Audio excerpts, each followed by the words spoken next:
Hi hello ನಮಸ್ಕಾರ. ಎಲ್ಲರೂ ಹೇಗಿದ್ದೀರಾ? ಎಲ್ಲರೂ ತುಂಬ ಚೆನ್ನಾಗಿದ್ದೀರಾ ಅಂತ ಅಂದ್ಕೊಂಡಿದ್ದೀನಿ. ನಾನು ನಿಮ್ಮ ಪ್ರೀತಿಯ ಕೀರ್ತಿ ಸಿದ್ದು ಕುಕಿಂಗ್ ಚಾನಲಿಂದ ಮಾತಾಡ್ತಾ ಇದ್ದೀನಿ. ಇವತ್ತು ನಾನು ತುಂಬ ಟೇಸ್ಟಿಯಾಗಿ ಸಿಂಪಲ್ಲಾಗಿ ಇಡ್ಲಿ ಜೊತೆಗೆ ಒಂದೊಳ್ಳೆ ಕಾಂಬಿನೇಷನ್ ಆಗಿ ಹೋಟೆಲಲ್ಲಿ ಸಿಗೋ ಥರ ಇಡ್ಲಿ ಸಾಂಬಾರನ್ನ ಯಾವ ಥರ ಮಾಡೋದು ಅನ್ನೋದನ್ನ ನಿಮಗೆ ತೋರಿಸ್ಕೊಡ್ತೀನಿ.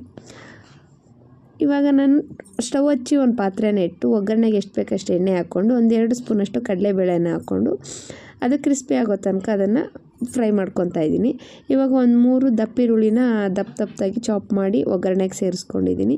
ಅದೊಂದು ಸ್ವಲ್ಪ ಫ್ರೈ ಆದಮೇಲೆ 1 ಗಡ್ಡೆಯಷ್ಟು ಬೆಳ್ಳುಳ್ಳಿನ ಸಿಪ್ಪೆ ತೆಗೆಯಲ್ಲ ಹಂಗೇ ಹಾಕ್ಕೊತಾ ಇದ್ದೀನಿ, ಯಾಕಂದರೆ ರುಬ್ಕೊತೀವಲ್ಲ ಅದಕ್ಕೋಸ್ಕರ.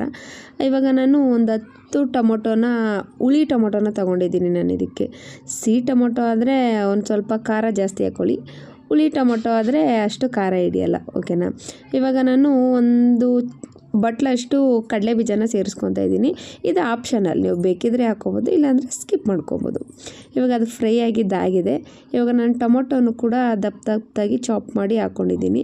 ಅದು ಸ್ವಲ್ಪ ಮೆತ್ತಗಾಗಬೇಕು ಟೊಮೊಟೊ ಚೆನ್ನಾಗಿ ಬೇಯಿಸ್ಕೊಳ್ಳೋದ್ರಿಂದ ನಾವು ಮಾಡ್ತಕ್ಕಂಥ ಇಡ್ಲಿ ಸಾಂಬಾರು ತುಂಬಾ ಚೆನ್ನಾಗಿ ಬರುತ್ತೆ, ಒಳ್ಳೆ ಟೇಸ್ಟ್ ಅಂತಲೇ ಹೇಳ್ಬೋದು.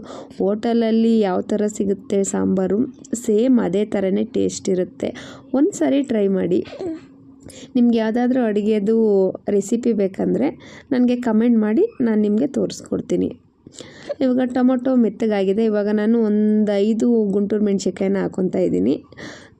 ಅದು ಸ್ವಲ್ಪ ಫ್ರೈ ಆದಮೇಲೆ ಸ್ವಲ್ಪ ಕೊತ್ತಂಬರಿ ಸೊಪ್ಪನ್ನ ಹಾಕ್ಕೊಂಡು ಫ್ರೈ ಮಾಡ್ಕೊತಾ ಇದ್ದೀನಿ. ಕರ್ಬೇವಿನ ಸೊಪ್ಪು ಕೊತ್ತಂಬರಿ ಸೊಪ್ಪು ಎರಡನ್ನೂ ಹಾಕ್ಕೊಂಡು ಫ್ರೈ ಮಾಡ್ಕೊತಾ ಇದ್ದೀನಿ. ಇದಕ್ಕೆ ನಾನು ಒಂದು ನಿಂಬೆಹಣ್ಣು ಗಾತ್ರದಷ್ಟು ಹುಣಸೆ ಹಣ್ಣ ಹಾಕ್ಕೊತಾ ಇದ್ದೀನಿ ಒಗ್ಗರಣೆಗೆ. ಹುಣಸೆ ಹಣ್ಣಲ್ಲಿ ಕಲ್ಲು ಇವೆಲ್ಲ ಇರುತ್ತೆ ಅಲ್ವ, ನೋಡಿಕೊಂಡು ಸೇರಿಸ್ಕೊಳ್ಳಿ. ನೀವು ಬೇಕಾದ್ರೆ ಇದನ್ನು ಸಾಂಬಾರು ಕುದಿಯುವಾಗ ನೆನೆಸಿ ಕೂಡ ಹುಳಿನ ಮಿಕ್ಸ್ ಮಾಡ್ಕೋಬೋದು. ನಾನು ಒಗ್ಗರಣೆಗೇ ಆ್ಯಡ್ ಮಾಡ್ಕೊತಾ ಇದ್ದೀನಿ. ಇವಾಗ ಅದು ನಾನು ಇದಕ್ಕೆ ಖಾರನ ಆ್ಯಡ್ ಮಾಡ್ತಾಯಿಲ್ಲ, ಯಾಕಂದರೆ ನಾನು ಗುಂಟೂರು ಮೆಣಸಿನ್ಕಾಯಿನ ತೊಗೊಂಡಿರೋದ್ರಿಂದ ಅದು ಖಾರ ಇರುತ್ತೆ, ಅದಕ್ಕೋಸ್ಕರ. ನೀವು ಬೇಕಿದ್ರೆ ಇದಕ್ಕೆ 1-2 ಸ್ಪೂನು ಅಚ್ಕಾರದ ಪುಡಿ ಕೂಡ ಮಿಕ್ಸ್ ಮಾಡಿಕೊಂಡು ಮಾಡ್ಕೋಬೋದು. ಇವಾಗ ನಾನು ಒಗ್ಗರಣೆ ಎಲ್ಲ ತಣ್ಣಗಾಗಿದೆ. ಇವಾಗ ಅದನ್ನು ಒಂದು ಜಾರ್ಗೆ ಮಿಕ್ಸ್ ಹಾಕ್ಕೊಂಡು ಅದನ್ನು ಸ್ವಲ್ಪ ಫೈನ್ ಪೇಸ್ಟಾಗಿ ಗ್ರೈಂಡ್ ಮಾಡ್ಕೊತೀನಿ. ಇವಾಗ ಅದನ್ನೆಲ್ಲ ನೀಟಾಗಿ ಹಾಕ್ಕೊಂಡು ಸ್ವಲ್ಪನೇ ನೀರು ಹಾಕ್ಕೊಂಡು ಗ್ರೈಂಡ್ ಮಾಡ್ಕೊಂಡ್ರೆ ಸಾಕಾಗುತ್ತೆ.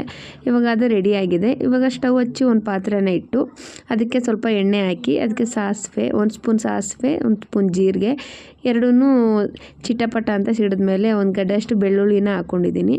ಒಂದು ಅರ್ಧ ಈರುಳ್ಳಿನ ಹಾಕ್ಕೊಂಡು ನಾನು ಫ್ರೈ ಮಾಡ್ಕೊತಾ ಇದ್ದೀನಿ. ಇವಾಗ ಅದಕ್ಕೆ 1-4 ಒಣಮೆಣ್ಸಿನ್ಕಾಯಿನ ಸೇರಿಸ್ಕೊತಾ ಇದ್ದೀನಿ. ಇದೆಲ್ಲ ಫ್ರೈ ಆಗಿದ್ದಾದಮೇಲೆ ಅದಕ್ಕೆ ನೀವು ಸ್ವಲ್ಪ ಕರಿಬೇವಿನ ಸೊಪ್ಪು ಕೊತ್ತಂಬರಿ ಸೊಪ್ಪನ್ನ ಆ್ಯಡ್ ಮಾಡ್ಕೋಬೋದು.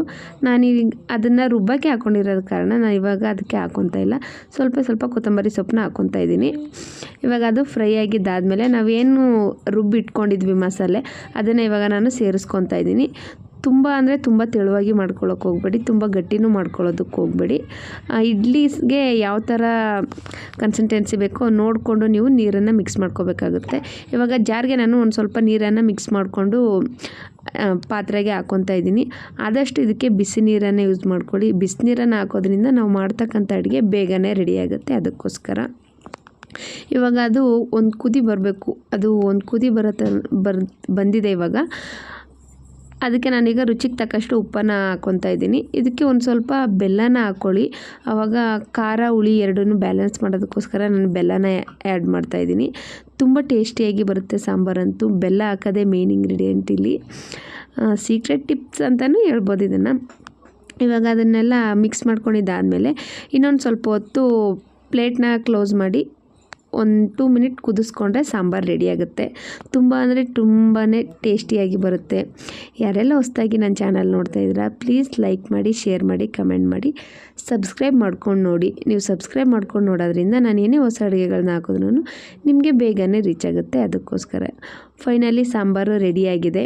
ಇವಾಗ ಅದಕ್ಕೆ ಒಂದು ಸ್ವಲ್ಪ ಫೈನಲ್ ಟಚಪ್ ಕೊತ್ತಂಬರಿ ಸೊಪ್ಪನ್ನ ಮೇಲ್ಗಡೆ ಉದುರಿಸಿದ್ರೆ ಇಡ್ಲಿ ಸಾಂಬಾರು ರೆಡಿ ಆಯಿತು. ಇದು ಇಡ್ಲಿಗೆ ಅಂತಲ್ಲ, ಬಿಸಿ ಅನ್ನಕ್ಕೆ ತುಂಬಾ ಒಳ್ಳೆ ಕಾಂಬಿನೇಷನ್ ಅಂತಲೇ ಹೇಳ್ಬೋದು. 1 ಸ್ಪೂನ್ ತುಪ್ಪ ಹಾಕ್ಕೊಂಡು ತಿಂತಾಯಿದ್ರೆ ಏನು ಸೂಪರಾಗಿರುತ್ತೆ ಅನ್ಕೊಂತೀರಾ, ಸಕ್ಕತ್ತಾಗಿರುತ್ತೆ ಮಾತ್ರ. ಯಾವುದಾದ್ರೂ ರೆಸಿಪಿ ಬೇಕಿದ್ರೆ ಕಮೆಂಟ್ ಬಾಕ್ಸಲ್ಲಿ ಹಾಕಿ, ನಾನು ಆ ರೆಸಿಪಿನ ಅಪ್ಲೋಡ್ ಮಾಡ್ತೀನಿ. ಫೈನಲಿ ಇಡ್ಲಿ ಸಾಂಬಾರು ರೆಡಿ ಆಯಿತು.